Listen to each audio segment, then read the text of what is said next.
the church calls us to help our homeless neighbors and calls on us to practice the Corporal Works of Mercy. Father Robert Spitzer, president of the Montse Center on Faith and Science and host of Father Spitzer's Universe on EWTN, joins us to talk about what that means. Father Spitzer, welcome. You're known as a man of science, but before Father Spitzer's Universe, you increased curricula on service and ethics as president of Gonzaga University. Break down for us with your teacher hat. What are the Corporal Works of Mercy? Well, the Corporal Works of Mercy are defined in Matthew 25 very precisely, where Jesus says, I was hungry, you gave me food. I was thirsty, you gave me to drink. I was sick and in need of shelter, and you comforted me. I was in prison, and you get the entire span of the Corporal Works of Mercy right there. Jesus takes that, of course, very seriously, indicating even that our own judgment would be dependent on whether or not we really had a heart to serve those in need, specifically those temporal needs as well as spiritual needs. It's a beautiful connection. And Father Spitzer, with the crisis of faith our country is experiencing, how does service then help us to turn the tide of unbelief, especially among young people?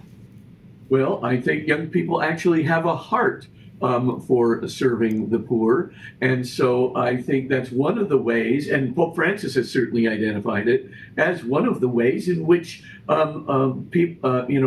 we could base our evangelization efforts. If that's where their heart is, and their heart is clearly in the right place, our young people, one of the ways we can do that is to, as a church, begin to say, hey, why not serve the Lord by serving these poor people for which you have a heart, and at the same time serve their spiritual needs.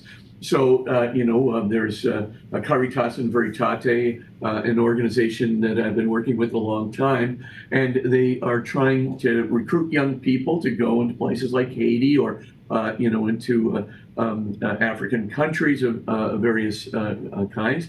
And what they're trying to do is serve them. They're, of course, digging wells, and they're trying to put a roof over their heads, or trying to provide medical services in conjunction with the Sisters of Mercy. But at the same time, they're trying to say, hey, if you want to come pray with us, we have our prayer, our nightly prayer at X hour. And if you want to attend Mass here, you're always welcome to come. We're putting up a chapel over here, in Quadapoque. Or, hey, if you want just a little class or some teaching, both in English or teaching in math, and at the same time get some teaching in religion and for your spirit.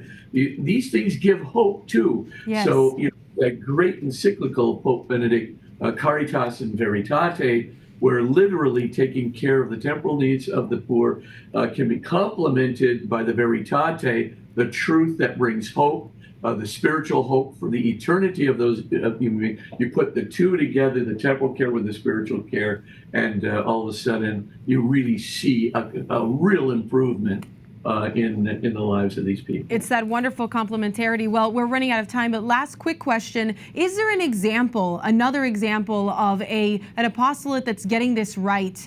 We recently had someone say that the state doesn't really understand the human person. It's the church that understands the human person. Is there another example that you would give of an apostolate that's doing this well? Well, I think there is. This model of taking care of homelessness in San Diego, I think, is really quite remarkable, called Sunbreak Ranch. And what they are trying to do there is, of course, obviously, they're trying to, people are just, populating the streets of San Diego and in the downtown area, 20,000, 30,000 strong. And what they're trying to do is bring them into a place where they can get not only medical facilities, but to help with substance abuse, obviously food, shelter, et cetera, in a place where they can really get their needs met. And in so doing that, to bring about a real full futuristic, including education and vocational training that will really not just take care of their present needs, but also help them to become citizens for the future. And so I think that Sunbreak Ranch model may provide a real good model going forward for homelessness in other cities. Well, a great roadmap and something to watch. Thank you so much, Father Spitzer.